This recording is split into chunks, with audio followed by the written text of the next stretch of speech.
Hi, my name is Luna. And this is the story of how a whisper at a Christmas dinner table changed everything I believed about love, family, and what it really means to protect a child. It started in late December, just outside of Madison, Ohio.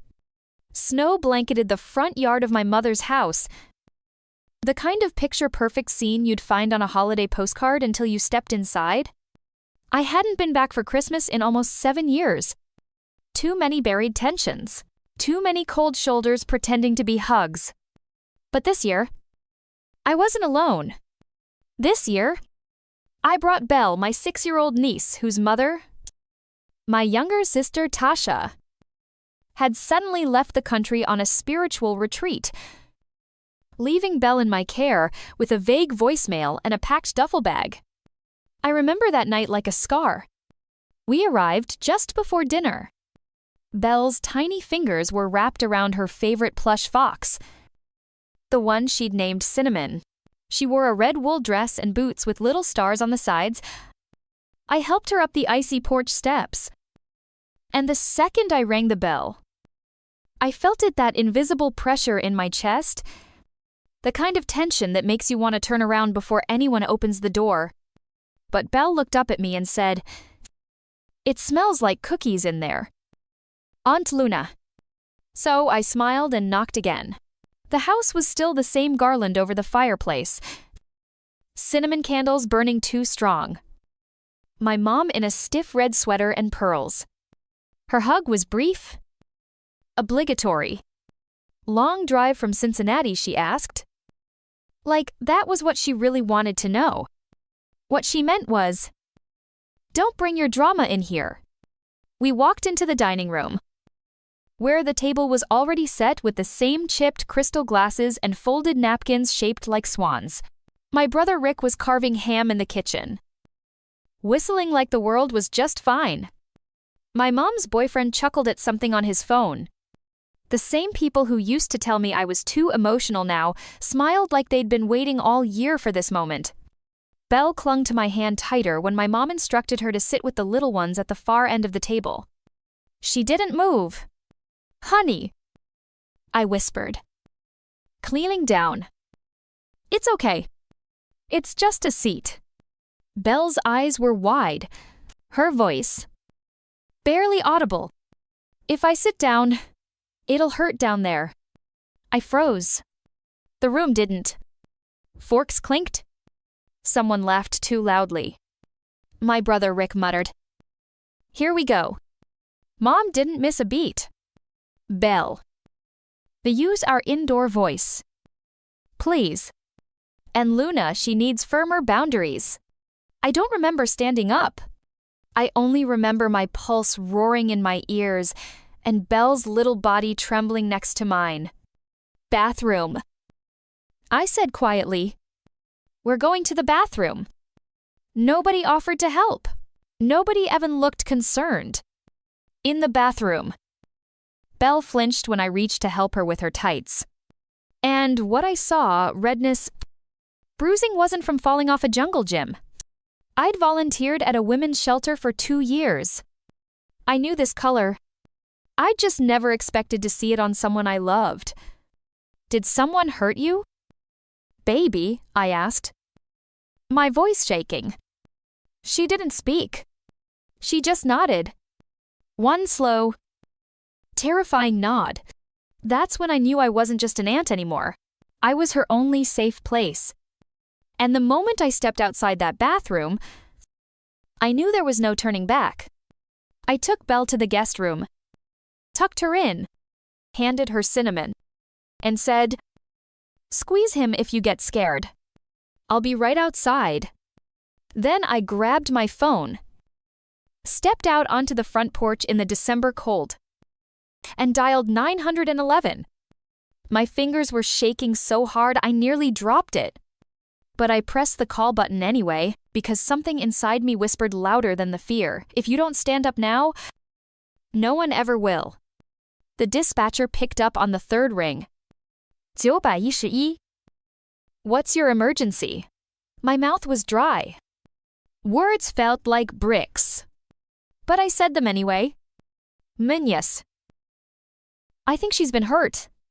She's 6. She said. She said sitting down hurts? I just checked her. And please send someone. I stood on the porch, coatless in the bitter Ohio cold. The phone pressed to my ear like it might hold me together. My breath fogged the air. Behind me, the window glowed with soft holiday light twinkling garlands. Laughter. Plates clinking. Inside, they were passing around mashed potatoes while I stood out here reporting one of their own. The operator kept me on the line until I saw the first cruiser's headlights round the corner. Then came the ambulance. Its engine low and steady. No sirens. No lights. Just quiet professionalism. Like they knew this was the kind of call no one wants to make, especially on Christmas. 2 officers approached, hats in hand. A female EMT grabbed a red medical bag and met my eyes. I didn't have to explain. I just pointed toward the house. She nodded. The door swung open before anyone could knock. My mother stood there, apron dusted with flour, lips tight. Did someone pass out Luna?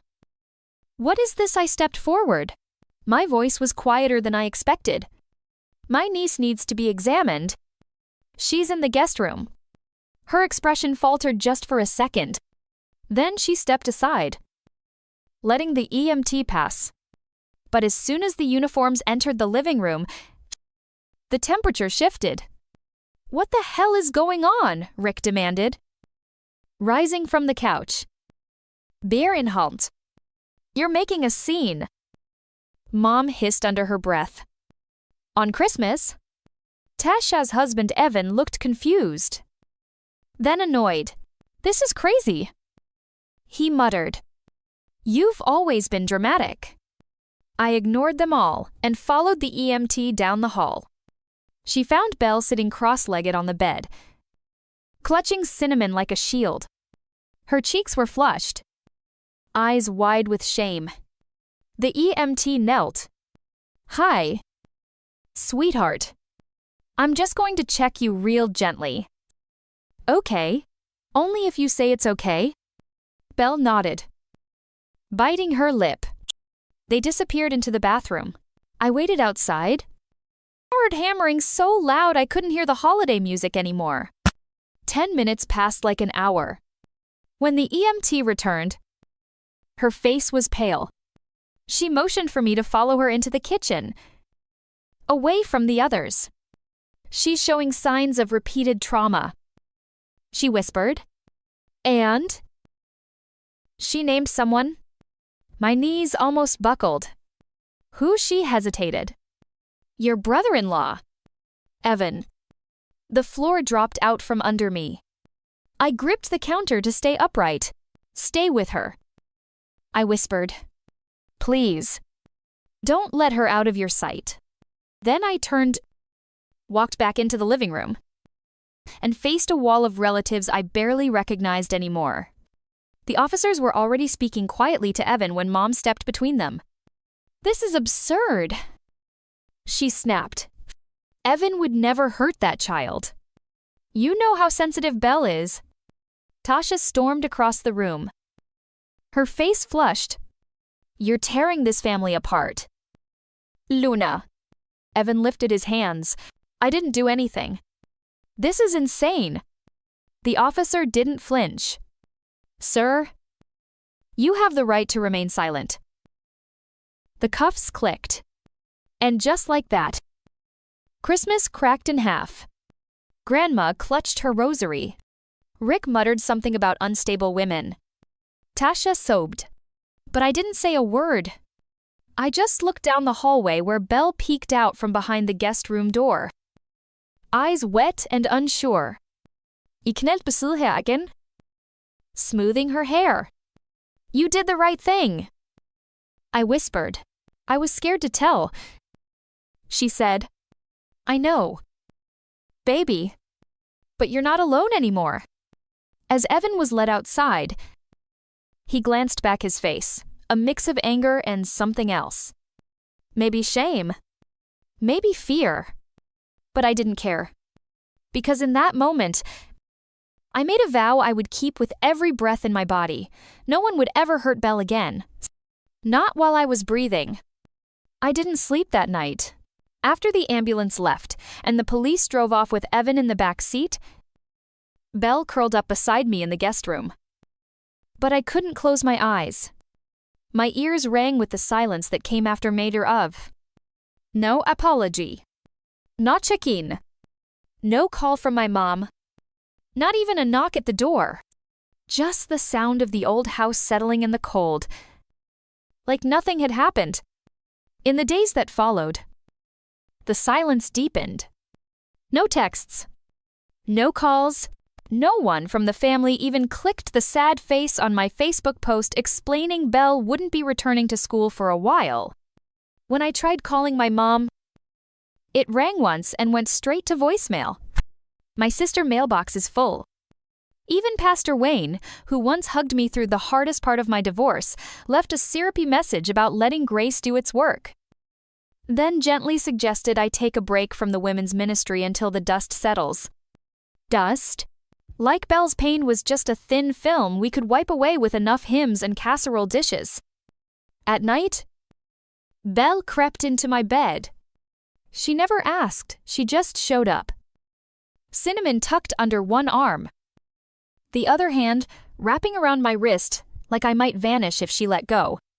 One morning, as I made breakfast, she sat down slowly at the kitchen table and looked at the chair like it might bite her. "Is it okay to sit now?" she asked in a whisper. I placed a pillow on the chair. "Yes." "Sweetheart." "Right here." She perched like a little bird. Shoulders tense. Eyes down. That same week, I got a call from Belle's school. Mrs. Thatcher, her first grade teacher, wanted to meet. Nothing urgent, she said. But it's about a drawing Belle made during center time. I think you'll want to see it. I took off work and drove over that afternoon. Nerves tangled in my stomach like Christmas lights. The school hallway was filled with construction paper, snowflakes, and I'm thankful for turkeys. Normalcy taped to every wall. A normal I envied. A normal I no longer believed in. Mrs. Thatcher met me outside her classroom and slid a red sheet of construction paper onto the desk. Belle told me I could show you. It was a drawing. A chair? Grandma's dining chair. But not just a chair, spikes had been drawn protruding from the seat. Red crayon lines dripped from them. A small stick girl hovered over the image, crying big. Blue tears. Off to the side, a large black scribble with jagged teeth loomed. Underneath it, in shaky handwriting, Grandma's chair. My throat tightened. Shame clenched around my ribs. How many times had I praised Belle for sitting nicely at that table? While her body memorized pain and silence, I'm mandated to report this? Mrs. Thatcher said gently, "Our counselor has already contacted CPS." That night, I emailed CPS scans of the medical report. The first statement, and now this drawing. As I typed, "Belle sat beside me." Coloring. A photo album was open on the coffee table last year's Christmas at my mom's. In one photo, Belle had placed a bright pink sticker over the face of Uncle Rick. My older brother. Something in my stomach twisted. Later that night, after bath time, I tucked Belle in with her favorite book and hummed the last line of her favorite lullaby. Just as I turned to leave, she whispered, "You promised I'd never have to go back there." I sat back down. "I meant it." She nodded, but then added something that cracked the air wide open. "There's something I haven't told you yet. About the game he played with me." My spine stiffened. "We can talk in the morning," I said gently. brushing her hair back. She murmured a sleepy, "Okay." But I didn't sleep, because I knew the fight was far from over. The next day, I called our caseworker, Julie, and told her about Belle's new disclosure. Julie's tone sharpened immediately. "We need to schedule a forensic interview. Today. Can you bring her in by 2 p.m.?" I packed Belle's backpack, told her we were going somewhere safe, and drove through sleet and slush until we reached Riverstone Child Advocacy Center, a small teal building near downtown. Inside, Belle sat in the interview room with a soft-spoken therapist while I watched behind mirrored glass. She talked about the quiet game, how Uncle Evan would make her stay silent or start over. How sometimes he pinched if she cried. She said Grandma saw once, but called her difficult.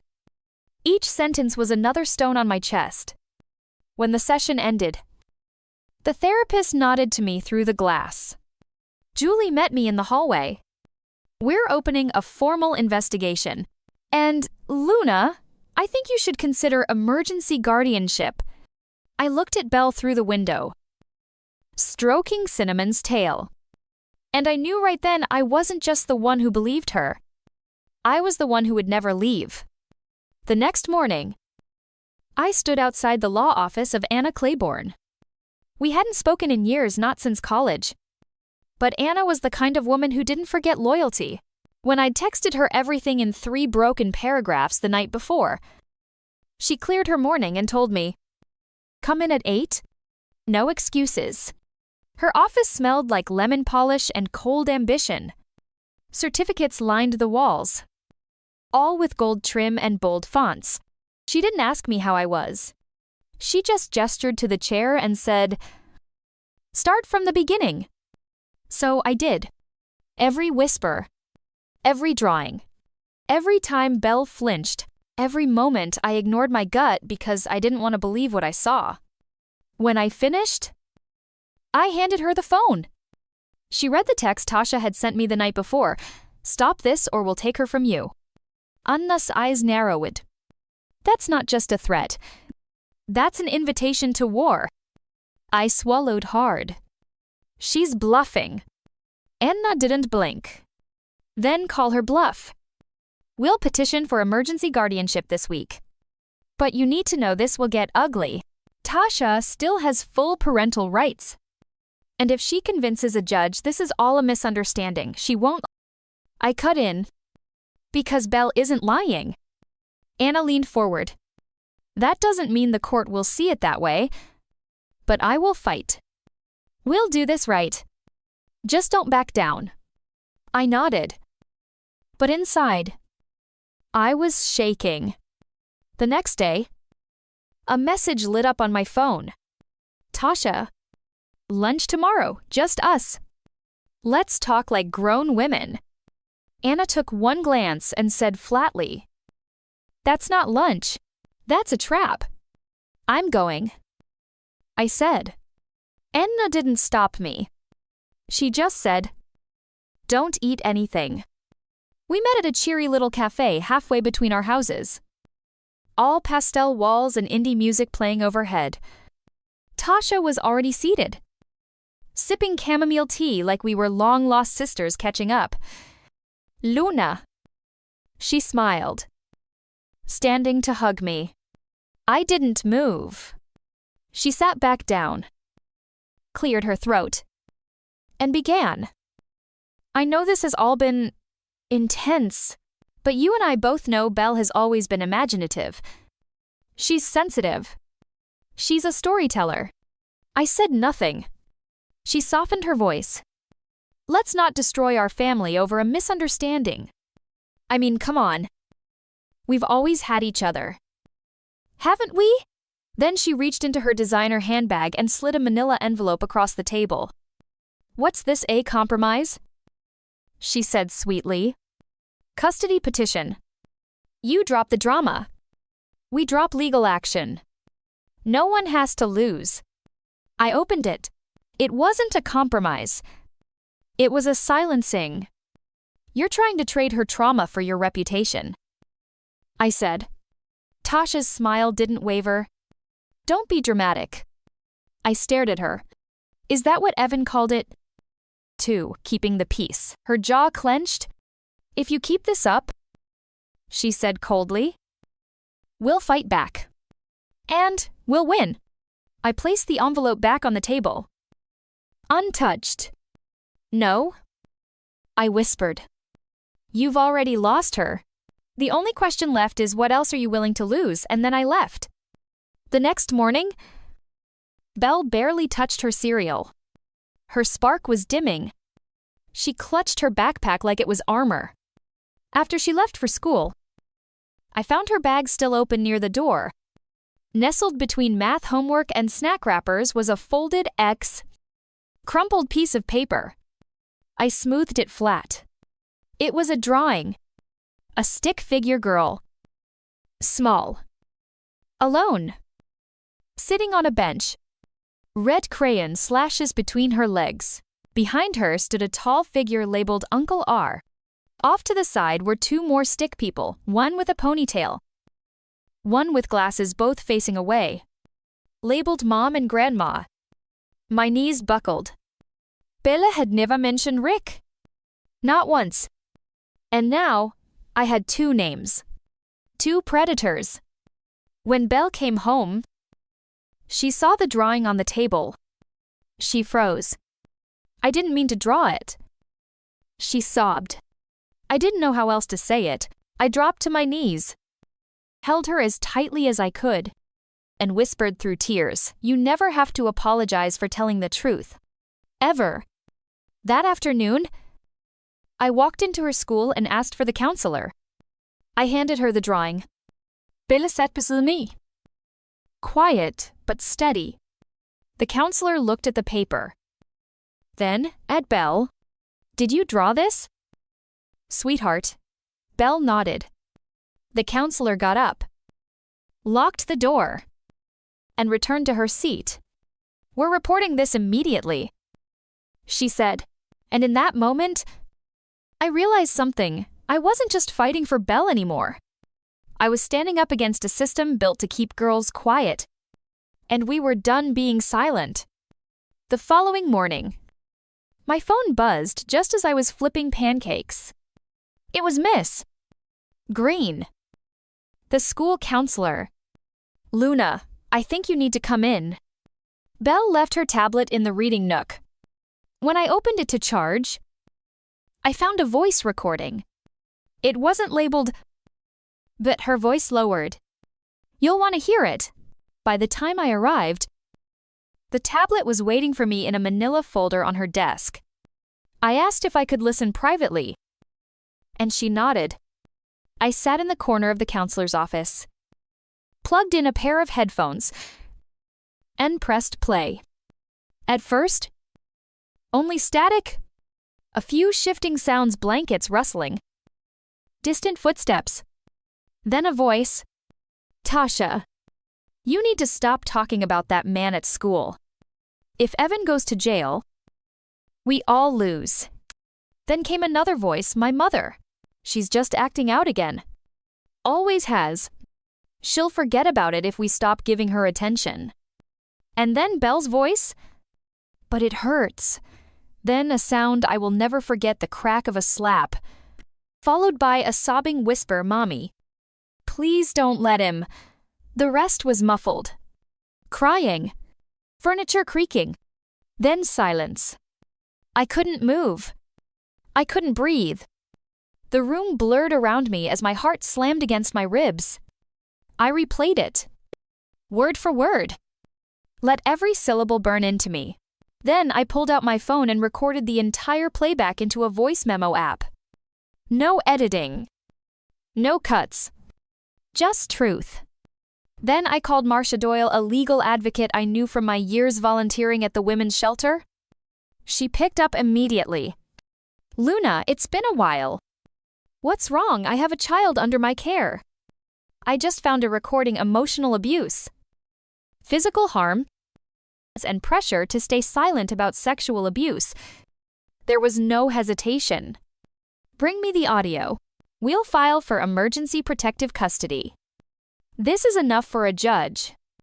That night, Belle sat at the table coloring. Her lines were shaky, but her hands were steadier than before. She slid a new drawing toward me. It was a picture of a girl herself standing tall, a shield in one hand. The shield had a name scrawled across it in crooked "I V et Recedit." Bold letters, Aunt Luna. I felt the tears come before I could stop them. I leaned down, pressed my forehead to hers, and whispered, "This time, no one's going to silence you." That night, I stayed up filling out forms, organizing notes, and printing copies of every report, every email, every scan. Belle had fallen asleep on the couch, the drawing resting gently in her lap. I carried her to bed and left the hallway light on. The next morning, we were out the door before sunrise. As I pulled onto the road, Belle reached across the console and wrapped her pinky around mine. She didn't say a word, but she didn't need to. As we pulled into the courthouse parking lot, she finally whispered, "Is this what bravery feels like?" I looked at her shoulders back, chin lifted slightly, blue cardigan buttoned to the top. And I said, "Bravery feels like breathing when the air is thin, but we'll breathe together." She nodded. Just once. Inside, the courthouse hallways were wide and echoing. Her footsteps were quiet, but her presence was big. We walked hand in hand through security, and up the marble steps, and into the courtroom. Judge Haskins presided, a woman with stern eyes and a no-nonsense tone. Across the room, Tasha sat with a tight-lipped attorney and freshly blown-out hair. My mother was next to her in a charcoal suit, and behind them sat a man I didn't recognize, a psychologist, I guessed, judging by the leather briefcase and laminated name badge. The judge cleared her throat. "Miss Luna Green, you're requesting emergency guardianship of Belle Rollins. Miss Tasha Rollins, you filed a countermotion. Both parties have submitted supplemental documentation. Let's proceed." Tasha's attorney rose first, trying to paint me as obsessive, emotionally unstable, playing savior with a child too young to know better. Then came Dr. Kane, the expert witness they brought in to discredit me. He claimed I had a rescue complex, that Belle's story was likely influenced by my behavior and trauma history. I didn't flinch, because I had something more powerful than a theory. When Marcia stood, she introduced Exhibit A, the voice recording. The courtroom fell so quiet you could hear the buzz of the fluorescent lights. Belle's small voice echoed through the speakers, fragile, trembling, and real. By the time the slap played, the judge's face was like stone. Marcia continued, calm but firm. Exhibit B, disciplinary records. Dr. Kane's license was suspended last year for unethical conduct. Kane turned red. The judge leaned forward. Fingerstiepel. I've heard enough. She banged the gavel once. Emergency guardianship granted. Effective immediately. A criminal investigation into Evan Rollins is ongoing. No contact order issued for Miss Leslie Touet, Tasha Rollins and Mrs. Patricia Green until further review. Tasha gasped. My mother's hand fell away from hers, and Belle just looked at me, eyes wide but calm. When we stepped out into the cold afternoon sun, she asked, "Can I go home now?" I looked down at her, my voice steady and certain. "We're building a new one. Just for you." 2 weeks later, Belle and I moved into the rental house in Asheville. It wasn't much, just 2 bedrooms, 1 bath, a cracked driveway, and a squeaky back door, but the walls were freshly painted, and every room had sunlight in the morning. More importantly, every lock worked. Every window opened without a groan, and there were no voices telling Belle to be quiet, sit still, or pretend. We called it the restart house. Each morning, she ran barefoot across the hardwood floor, chasing sunbeams with cinnamon in one hand and a spoonful of peanut butter in the other. There were still shadows nights she couldn't sleep. There were days she flinched if someone laughed too loud, but they didn't last as long anymore. On Mondays, Wednesdays, and Fridays, I drove her to art therapy. On the off days, she returned to school part-time, easing into spelling tests and juice box politics. One Wednesday afternoon, I found her outside in the backyard. The soles of her socks were dirty from walking in the garden bed. She'd planted basil and 3 tiny sunflower sprouts. She called them the Happy Fence Team. These guys, she said, pointing at the sunflowers, make the backyard feel braver. I smiled.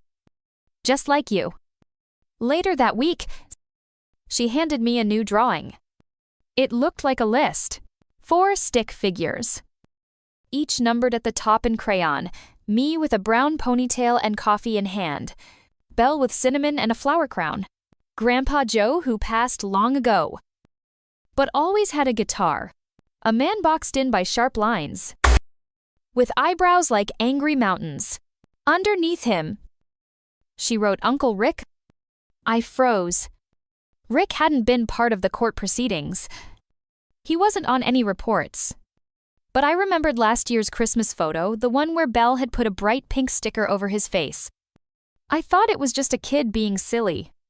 But it wasn't. Sweetheart, I said gently. Why did you draw Uncle Rick in a box? Belle looked down. That's Grandma's guest room. He used to come in after the quiet game. The room spun. I excused myself, stepped into the kitchen, and called Detective Luring. He picked up on the first ring. We missed him. I said quietly, but I don't think Belle was the only one. I'll send someone over today. He replied, and we'll expand the case. 5 days later, I got the call. Rick was in custody. 2 other minors, distant cousins, had confirmed similar abuse. That night, I found Belle on the porch, watering her sunflowers with a plastic measuring cup. She was humming, off-key and fearless.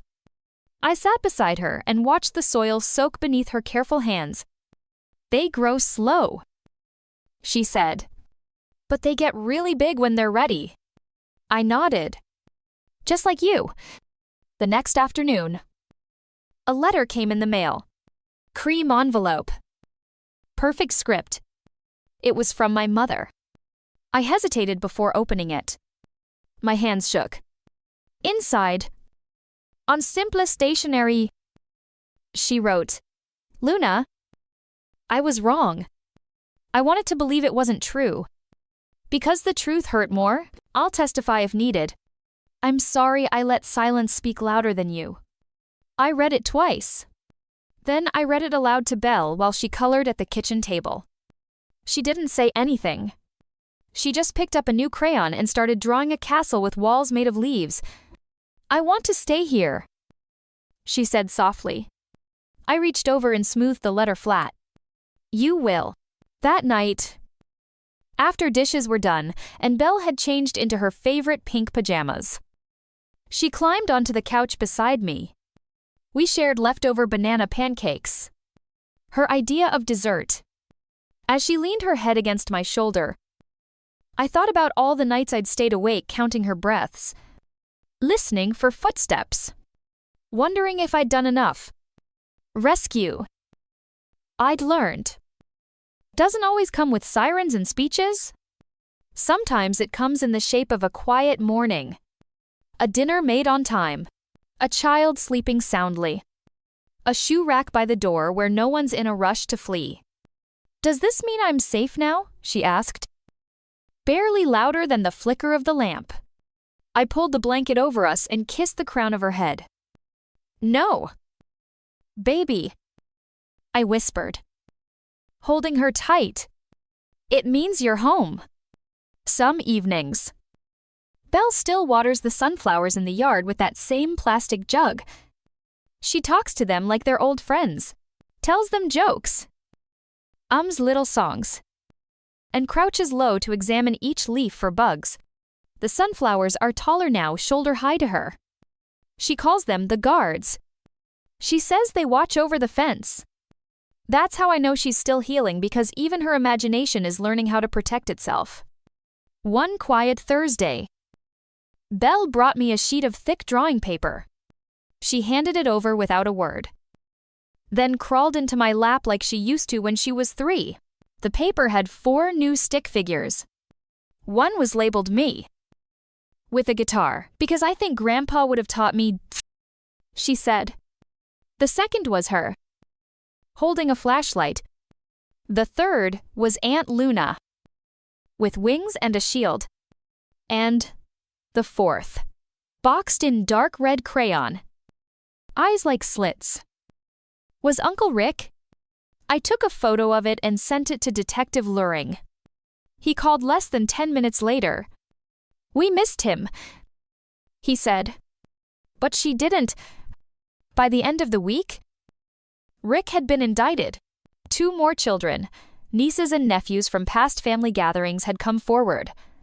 Same patterns, same threats, same silence. And suddenly, everything in my mother's house, the chairs, the rules, the shushed cries came into sharp, horrible focus. Later that night, Belle found me in the backyard, sitting on the steps beneath the porch light. She was barefoot, her little toes painted with the last of summer's chalk dust. "Are they all going away?" she asked. "Everyone who hurt you is being held accountable," I said carefully. "And no one can touch you now." She nodded slowly, then looked up at the stars. "I don't dream about the quiet game anymore," she whispered. "Now I just dream about building a treehouse with you." I pulled her into my arms, my voice catching. "Then we better buy some wood." The next morning, the mailbox squeaked open. Inside was a letter from my mother.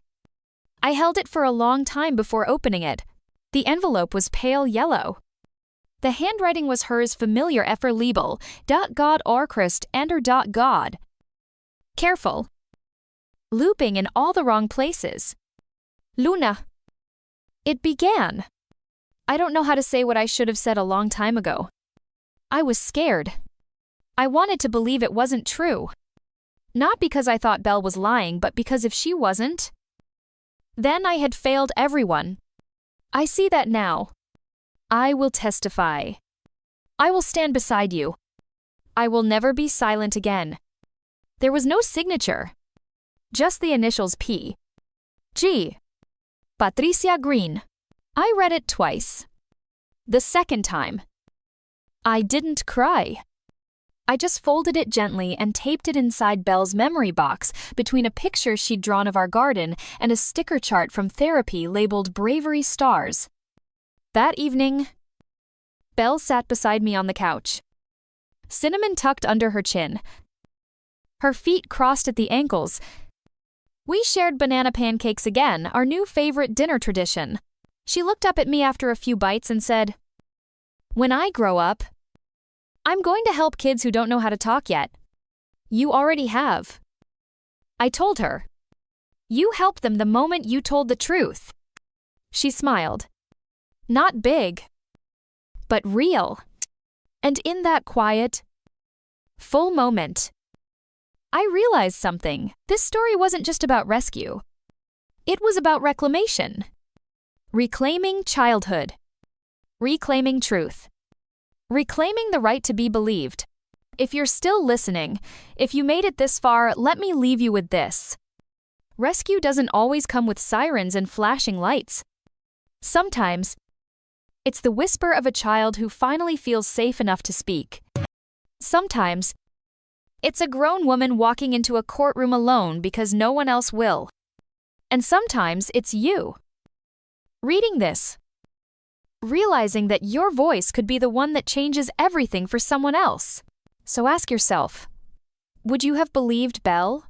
Would you have risked everything to protect her knowing your own family might turn on you? Because one day, someone might whisper something too soft for a crowded room to hear? And it'll take someone brave enough to pause, to kneel down, and to say, I believe you. I'm not going anywhere. Be that someone